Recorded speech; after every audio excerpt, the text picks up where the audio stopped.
Everybody asking how we doing, say we good. Don't need no one to tell me how to live just like they would. It ain't their business, but they in it, I don't know why.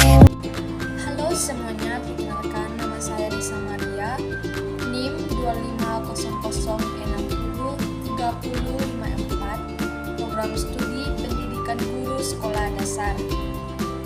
Jadi dalam presentasi singkat ini, saya akan membahas fondasi yang sangat krusial bagi calon pendidik, khususnya kita di program studi pendidikan guru sekolah dasar di Institut Santi Buana.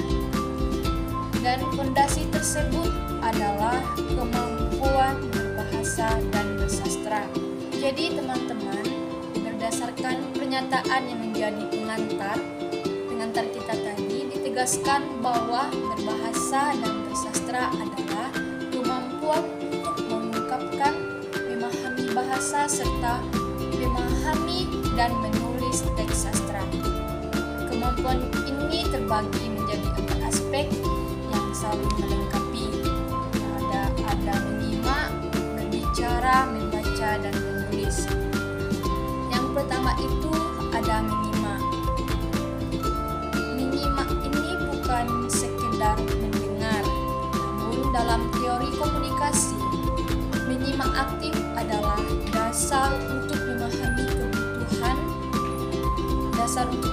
kebutuhan dan tingkat pemahaman siswa. Jadi teman-teman, seorang guru itu harus mampu menyimak keluhan, pertanyaan, bahkan hal yang tidak dapat diucapkan oleh gurunya. Jadi di kelas, kemampuan ini vital untuk menangkap apakah siswa ini sudah paham atau belum tentang teori atau materi yang kita paparkan tadi. Yang kedua itu ada berbicara. Berbicara adalah senjata utama guru di depan kelas. Bayangkan kalau seandainya guru salah melafalkan kata atau melafalkan kata, itu bisa jadi kesalahan yang ditiru oleh puluhan murid-muridnya selama berturut-turut. Jadi penting bagi kita seorang guru untuk berbicara yang benar. Yang ketiga itu ada membaca. Keterampilan membaca ini melampaui kemampuan membaca teks atau buku pelajaran. Jadi seorang guru harus mahir dalam literasi informasi, yaitu kemampuan memahami, menganalisis, dan mengevaluasi berbagai teks dari buku ajar hingga artikel online. Jadi kemampuan membaca yang kuat memungkinkan guru untuk terus memperbarui ilmunya dalam menyajikan materi yang kaya dan akurat kepada siswanya. 4. Menulis. Jadi disinilah keterampilan itu menjadi konkret. Seorang guru dituntut untuk membuat rencana pelaksanaan pembelajaran, soal evaluasi, lembar kerja, hingga laporan perkembangan siswa. Lalu, di mana peran bersastra? Seperti yang kita ketahui, sastra sering dianggap sebagai sesuatu yang elitis, padahal ia adalah sampul dari semua keterampilan berbahasa. Melalui sastra kita belajar empati. Di sini kita belajar empati.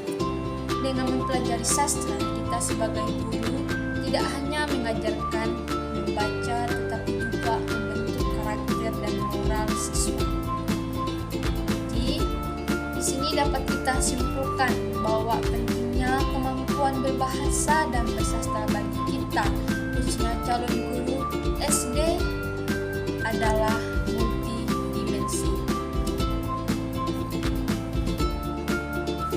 Jadi oleh karena itu, mempelajari ini di perguruan tinggi bukanlah pilihan, melainkan sebuah keharusan. Ini adalah investasi untuk mencetak generasi yang tidak hanya cerdas secara kognitif, tetapi juga berkarakter berkarakter dan berempati.